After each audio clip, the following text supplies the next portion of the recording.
Hello students, कैसे हो आप। हम पढ़ रहे हैं चैप्टर कॉन्ग्रेंस ऑफ ट्रायंगल्स। तो हम एक्सरसाइज 7.2 कर रहे हैं। आज हम इसका क्वेश्चन नंबर 6 से स्टार्ट करेंगे इस एक्सरसाइज का।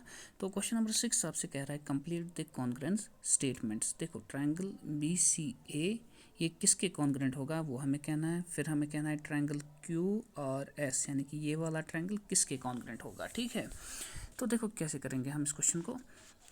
सबसे पहले हम पहले दो ट्रायंगल्स लेंगे।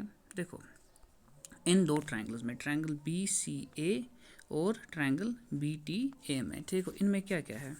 एक तो एंगल C है, ये किसके बराबर है, एंगल T, ये गिवन है आपको वहाँ से ही। फिर आपको BC, देखो यहाँ से भी दो लाइन्स इसने ऐसे डाली है। मैंने आपको कहा है ये हम क्यों दिखाते हैं, क्योंकि ये दो लाइन्स जो होती है ये सेम लेंथ की होती है। तो BC किसके बराबर आएगा, BT के बराबर।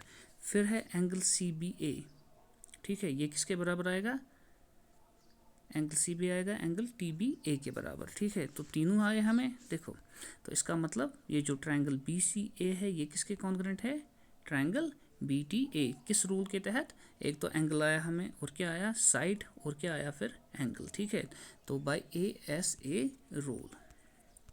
अब हम देखेंगे सेकंड पार्ट इसका। सेकंड पार्ट में ट्रायंगल QRS और TPQ, इनमें क्या है। देखो, RS किसके बराबर है, RS किसके बराबर, यहाँ से देखो दो लाइंस कहाँ पर है, RS है हमें PQ के बराबर। ठीक है, तो फिर और हमें QS जो है, QS ये किसके बराबर है, TQ के बराबर। ठीक है, और एंगल, अब इन दोनों के बीच में कौन सा एंगल है, ये वाला एंगल। ठीक है, तो RS और Q is equal to angle PQT। ठीक है, तो ये अब क्या आया इसमें, साइड और आया एंगल और आया साइड। तो ये दोनों ट्रायंगल्स क्या है, एक दूसरे के कॉन्ग्रेंट है। मैंने आपको समझाया है ये कैसे दिखाते हैं। जो दो एंगल्स हमें इक्वल आते हैं, जो दो साइड्स हमें इक्वल आते हैं, उन्हीं के दरमियान जो एंगल होगा वही आना चाहिए इस एंगल के बराबर। अब ये साइड्स हमें इक्वल आ रहे थे, अब ये एंगल भी इक्वल आया, तो SAS रूल यहाँ अप्लाई होगा। फिर है क्वेश्चन नंबर 7। क्वेश्चन नंबर 7 आपसे कह रहा है इन ए स्क्वायर्ड शीट। तो आपको पेपर एक उठाना है स्क्वायर का, उसमें आपको दो ट्रायंगल्स बनाने हैं।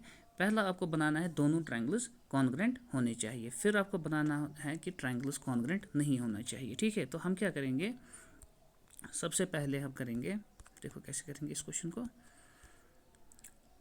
तो हम शीट एक लाएंगे, तो उस पर हम दो ट्रायंगल्स बनाएंगे, ABC और DEF। तो इसमें हम रखेंगे AB अगर आपने 5 सेंटीमीटर रखा, DE भी आप 5 सेंटीमीटर रखोगे। BC अगर आपने 6 सेंटीमीटर रखा, EF भी आप 6 सेंटीमीटर रखोगे।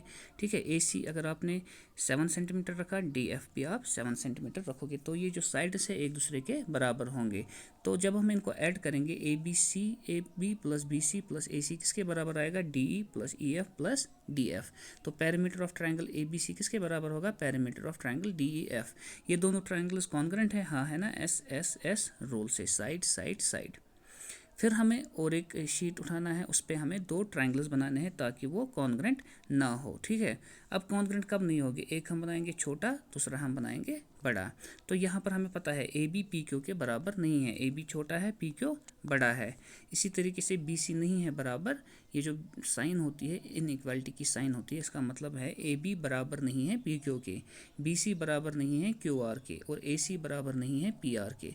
जब हम इन एडिंग करते हैं इन बोथ साइड्स को, तो AB plus BC plus AC किसके बराबर आएगा, PQ is not equal to PQ plus QR plus PR। तो parameter of triangle ABC is not equal to parameter of triangle PQR। तो यहाँ हमें क्या पता चला, जब दो ट्रायंगल्स कॉन्ग्रेंट होते हैं तो उनका पैरामीटर एक दूसरे के बराबर होता है, और जब दो ट्रायंगल्स कॉन्ग्रेंट नहीं होते हैं तो उनका पैरामीटर एक दूसरे के बराबर नहीं होता है। ठीक है, तो अच्छे से पढ़ना है, मैं आपको अभी सेंड कर रहा हूँ।